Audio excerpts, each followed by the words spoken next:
आप शांतिपुर आ गए अद्वैताचार्य जी के पास।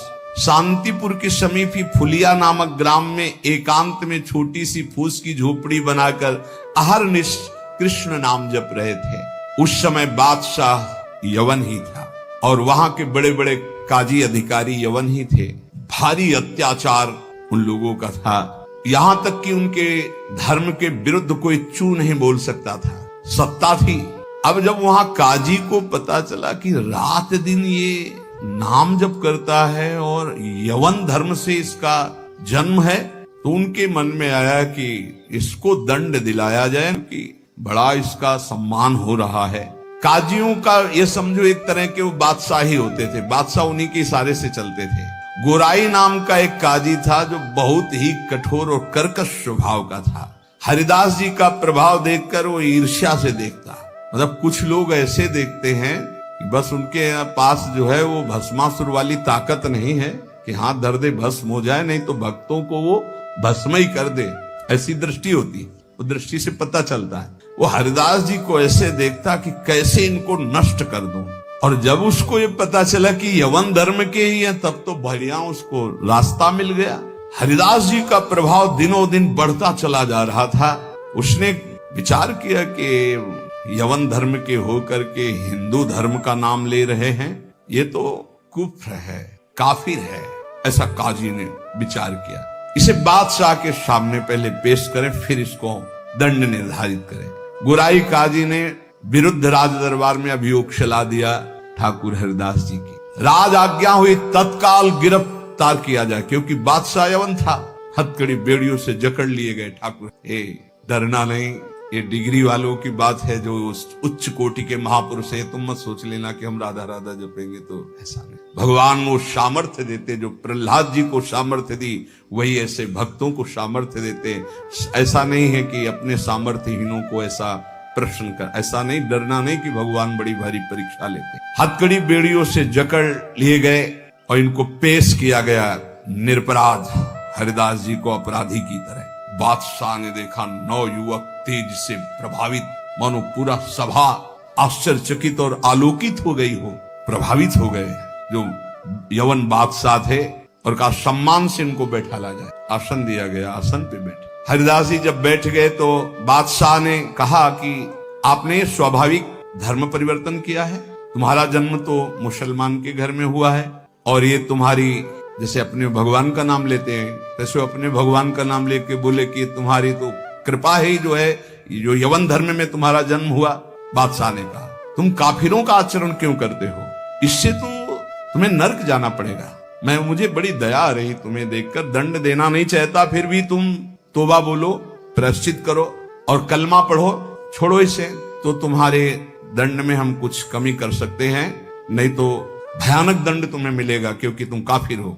सुख की प्राप्ति धर्म से चलने से होती, तुम धर्म का त्याग कर चुके हो। हरिदास जी ने कहा श्रीमान महाशय, आपने जो कुछ कहा आप अपने ज्ञान के अनुसार, विश्वास के अनुसार, धर्म के अनुसार ठीक बोल रहे हैं। आपका विश्वास आपको फल देता है, ठीक कह रहे हैं। क्या कोई हिंदू आपके धर्म को स्वीकार करेगा? अगर स्वीकार करेगा तो उसे नर्क मिलेगा। बोले नहीं, वो स्वीकार कर सकता है और उसकी भगवान की कृपा होगी। वो अपने भगवान का नाम लेते हुए बोले हाँ। तो क्या कोई इस्लाम छोड़कर अगर हिंदू धर्म को स्वीकार करता है, क्या उसके ऊपर भगवान की कृपा नहीं होगी? क्या वो भगवान का भजन नहीं करता? फंसा लिया। काजी बीच में बोल पड़ा, देखो साहब, इसकी बातों में मत आना। अगर आप इसको छूट दी तो आगे आप समझ लीजिए कि आपके धर्म में चलने वाले कितने लोग ऐसा करने लगेंगे। हरिदास जी ने कहा हमारी निष्ठा भगवान नाम में है। आप चाहे अभी इसी क्षण मेरे प्राण ले लो, मेरा नाम रुकने वाला नहीं। मैं कभी तोबा नहीं बोल सकता, क्योंकि मैं कोई अधर्म नहीं कर रहा हूं, किसी को कष्ट नहीं दे रहा हूं। ये निष्ठा देखकर पसीना पसीना हो गया मुलुकपति। तेज गर्व भरी भगवान निष्ठा की बात, इस पे नहीं दैन्यता होती। नहीं, प्राण ले लो अभी अपने हम धर्म पर। मुलुकपति ने कहा तुम्हारी बातें हिंदुओं के लिए ठीक हो सकती, लेकिन हम यवनों के लिए नहीं। तुम हमारे धर्म में पैदा हो, इसलिए हमारी बात पर विश्वास करो। हरिदास जी ने कहा महाशय आपका कहना ठीक है, किंतु विश्वास किसी बल से नहीं तोड़ा जा सकता। बादशाह से ऐसे बात वही कर सकता है जिसे भगवान का बल प्राप्त हो। देखो मैं पूर्व जन्म का कोई न कोई संस्कार लेकर के आया हूं, जिससे भगवान नाम में मेरी प्रीति हुई है। और मैं भगवान नाम छोड़ नहीं सकता, मेरा दृढ़ विश्वास है चाहे अभी प्राण ले लिए जाएं।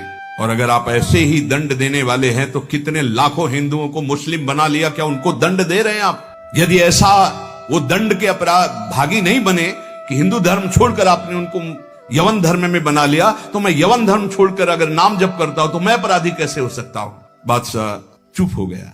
गुराई काजी ने देखा यहां मामला तो उल्टा हो गया। तब जोरों के साथ कहा, हम ये सब कुछ नहीं सुनना चाहते, इस जो धर्म के प्रतिकूल चले उसको दंड देना चाहिए। तुम अधर्म कर रहे हो, तुम काफिर हो, तुम्हें दंड मिलना चाहिए। काजी के बोलते ही बादशाह चुप हो गए, ना इधर कुछ बोल पा रहे ना इधर। फिर कहा कि देखो गोराई काजी जो कह रहे हैं तुम वो बात मान लो और कलमा पढ़ो और छोड़ो ये नाम जप करना। हरिदास जी ने कहा, श्रीमान महाशय हम एक बार केवल बोलते हैं, दोबारा आपको जो कहना हो सो कह लीजिएगा, मैं बोलूंगा नहीं। मैं प्राण त्याग सकता हूं पर भगवान नाम नहीं छोड़। क्या निष्ठा है! आप दंड जो देना चाहे मैं स्वीकार करता हूं, लेकिन नाम नहीं छोड़ सकता। मेरी देह के आप इसी सभा में सैकड़ों टुकड़े कर दिए, हर टुकड़े से निकलेगा कृष्ण कृष्ण कृष्ण, छूटेगा नहीं नाम। मैं तुम्हारे दंड देने से विचलित नहीं हो सकता। मैं हरिनाम को जब तक श्वास है नहीं छोड़ सकता। अब आखिरी मेरी ये बात है, आप चाहे दंड दें या जो चाहे सो करें। निर्भीक उत्तर सुनकर के बादशाह सोच में पड़ गए, ऐसे महान को क्या दंड? गुराई काजी की तरफ देखा।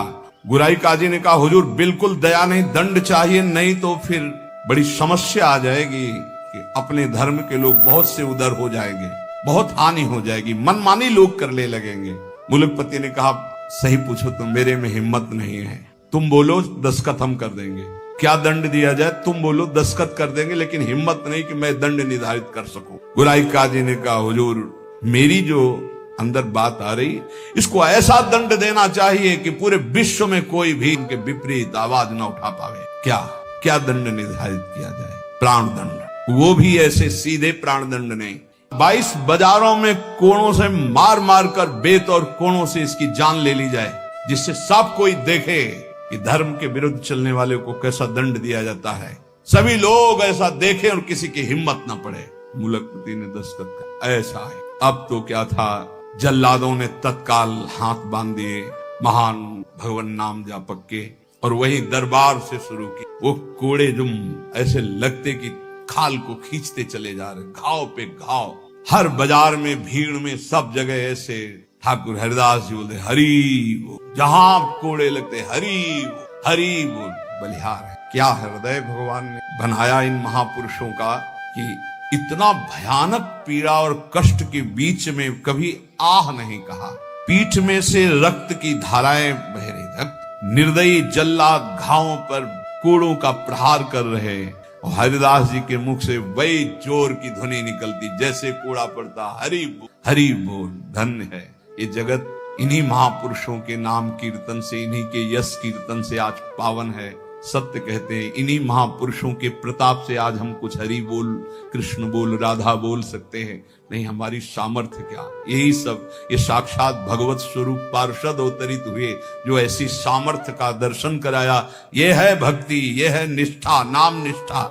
चेहरे पर तेज और मुस्कुराहट है, जवान पर हरिनाम है, शरीर पर कोड़ों की वर्षा है। जरा विचार की क्या स्थिति है। मतलब देखने वाले चीख पड़ते, रो पड़ते, दुख से आंखें बंद कर लेते। अरे ऐसे निर्मम जल्लाद ऐसे महापुरुष को कष्ट दे रहे हैं जो निरपराध, कोई अपराध नहीं किया, लेकिन किसी की हिम्मत क्या कि कोई बोल सके, कोई रोक सके बादशाह के हुक्म के आगे। हरिदास जी की वही मुस्कुराहट, वही आनंद भरा शब्द, हरि बोल, हरि बोल। जल्लाद पीटते चले जाते हैं। 22 बाजारों में घुमा घुमा करके कोड़ों से मार मार करके लथपथ मांस के टुकड़े गिर रहे हैं। ऐसे कोड़े मारते कि चिथड़ा हो जाता सरे। जल्लाद आश्चर्य में हो गए कि किस माटी का बना हुआ ये भगत है, एक बार भी उफ नहीं निकला, आह नहीं निकला, हरि बोल, हरि बोल। और जहां वो मारते कोड़े और कहते, अब भी कहता है हरि बोल, हरि बोल, तो मुस्कुरा के देखते, बोले तेरा भी कल्याण हो, क्योंकि वो भी यवन जल्लाद थे।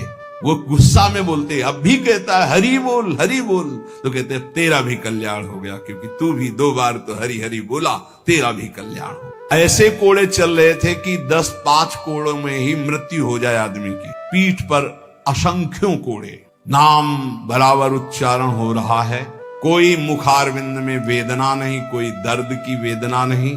हरिदास जी बीच बीच में भगवान से प्रार्थना करते जा रहे हैं, प्रभु किसी का दोष नहीं, नाथ किसी को दंड, न इन जल्लादों, न काजी को, न बादशाह को। प्रभु मेरी प्रार्थना है, किसी को दंड, प्रभु से बात कर रहे हैं, जो दंड दे रहे हैं उनके लिए वो उसी समय भगवान से प्रार्थना कर रहे हैं कि इनको किसी को कष्ट, क्योंकि पता है प्रभु ये सब भूले हुए लोग हैं, इनके अपराध को आप कभी मानना ही नहीं कि अपराध। कैसे कृपालु भक्त, जिनके ऊपर प्रहार हो रहा है वो प्रभु से प्रार्थना कर रहे हैं, प्रहार करने वालों को कष्ट मत देना प्रभु, ये बेचारे हैं, ये भूले हुए हैं। महात्मा हरिदास जी आखिरी में हरि बोल कहकर मूर्छित हो गए। उन जल्लादों ने देखा कि नस नाड़ी में कोई धड़कन नहीं, अब ये पधार गए।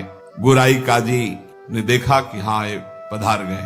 सहमति हुई कि अगर इसको जमीन में दफनाओगे तो उत्तम गति होगी उनके अनुसार, इसलिए इसको गंगा में फेंक दो। गोराई काजी ने कहा अगर कब्र में हमारे धर्म के अनुसार तो फिर इसे बहिष्ठ स्वर्ग की प्राप्ति होगी, वो मैं होने नहीं दूंगा, इसलिए इसको गंगा में फेंक दो।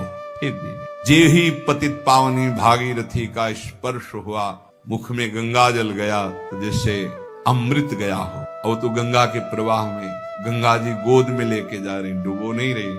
अब उनको चेतना आई कृष्ण, गंगा जी धीरे धीरे उनको अपनी लहरों से, गंगा जल के स्पर्श से सारी जो वेदनाएं थी, घाव थे, उनमें बड़ी शीतलता। हरिदास जी को चेतना हुई और बहते हुए जब किनारे लगे तो लोगों ने उनको उठाया और फुलिया के समीप उनको गोद में लेकर के ले गए, जहां उनकी पहले कुटिया थी। चारों ओर ये बात तो फैल ही गई थी। हरिदास जी के दर्शन के लिए भारी भीड़ इकट्ठा हुई। हरिदास जी बैठ करके कीर्तन कर, क्या देह है, क्या स्थिति है। इसलिए जैसे भगवान अनंत, उनके भक्त की महिमा अनंत। गंगा जल के स्पर्श से सारे घाव खत्म हो गए, किसी औषधि की जरूरत नहीं पड़ी। चमत्कार। जब बादशाह ने सुना कि वो जीवित हो, नाम कीर्तन कर रहे हैं, तो विश्वास ही नहीं हुआ गौराई जी को कि ऐसा हो ही नहीं सकता, ऐसा बिल्कुल नहीं हो सकता, क्योंकि कुछ बचा ही नहीं था, इतनी उनकी मार मारी गई थी, ऐसा हो ही नहीं सकता।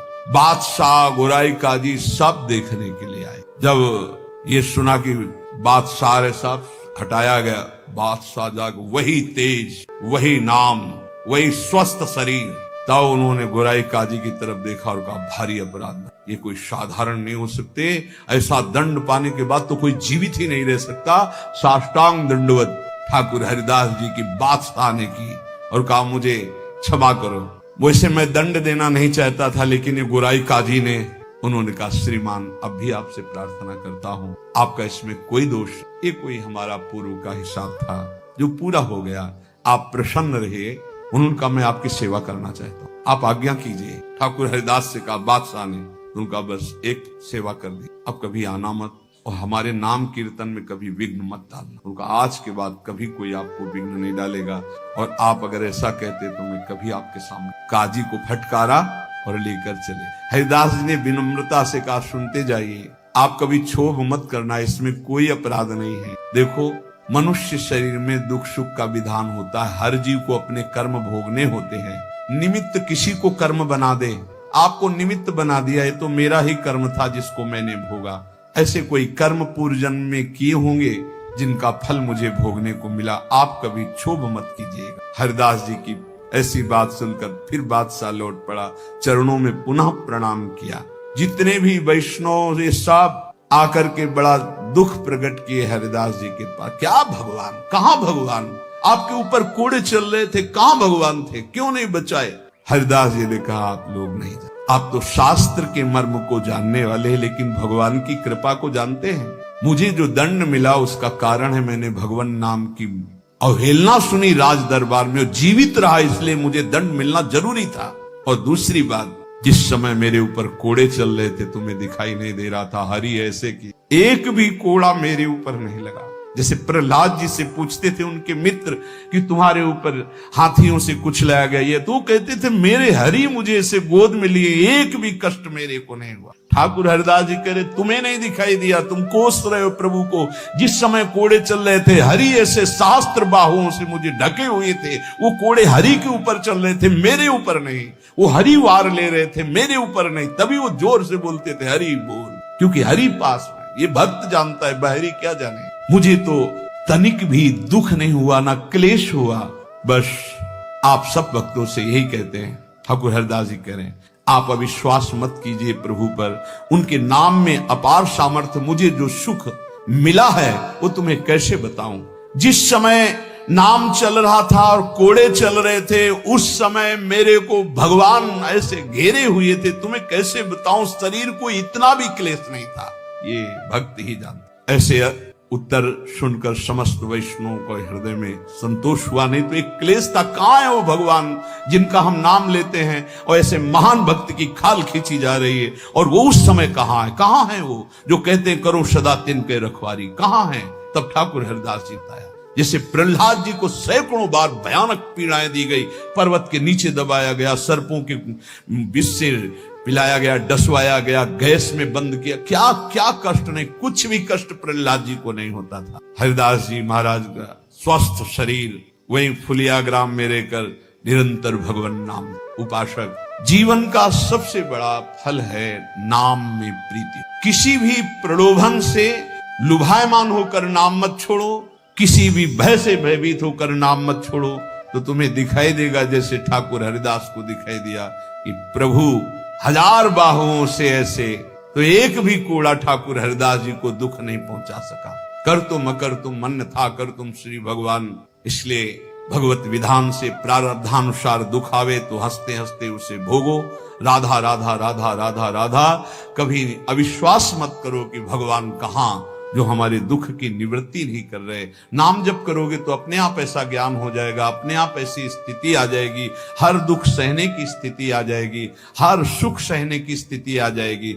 सुख सहन घमंड नहीं, हर्ष नहीं, दुख सहन शोक नहीं, व्याकुलता नहीं, अंदर ही अंदर एक परमानंद की अनुभूति नाम से होती है। अभी वो स्फुरित नहीं हुआ, इसलिए मन विषयों में भाग रहा है। जिस दिन हृदय में परमानंद स्फुरित होगा, आप मन दौड़ाना भी चाहेंगे तो नहीं हटा पाएंगे प्रभु के नाम से मन। ऐसा जैसे हृदय शुष्क है तो काम के लिए, भोगों के लिए, वासनाओं के लिए हमारा मन रोकने पे भी नहीं रुकता, भागता है। और जिस दिन निज सुख मिलेगा, भगवदानंद मिलेगा नाम जप से, उस दिन आपके सामने भोग सुखद होंगे संसारिक, और आपको भोगने की इच्छा नहीं होगी, और आपको भोग के लिए प्रेरित किया जाए तो भी आपके मन में घृणा ही होगी, इच्छा ही नहीं होगी। वो निज सुख है। वो जिस समय स्फुरित होता है तब वो त्रिभुवन विजेता हो जाता है। कोई भी लोकांतर का भोग उसे प्राप्त नहीं कर पाता, और वो सुख नाम से मिलता। नाम जपते जपते परमानंद का अनुभव होता है, दसों दिशाएं आनंदमयी हो जाती हैं।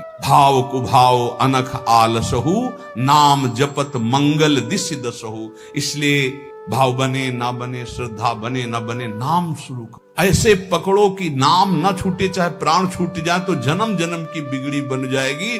भगवान का सानिध्य तुम्हें अनुभव होने लगेगा कि भगवान तुम्हें कितना दुलार कर रहे हैं, प्रिया जो आपको कितना दुलार कर रहे हैं। इसलिए हठ पूर्वक नाम में प्रीति करो, नाम जपने का अभ्यास करो। इसी से सब हो जाएगा, ज्ञान वैराग्य भक्ति प्रेम योग जो चाहोगे सब प्राप्त हो जाएगा। शेष चर्चा आगे। श्री राधा वल्लभ।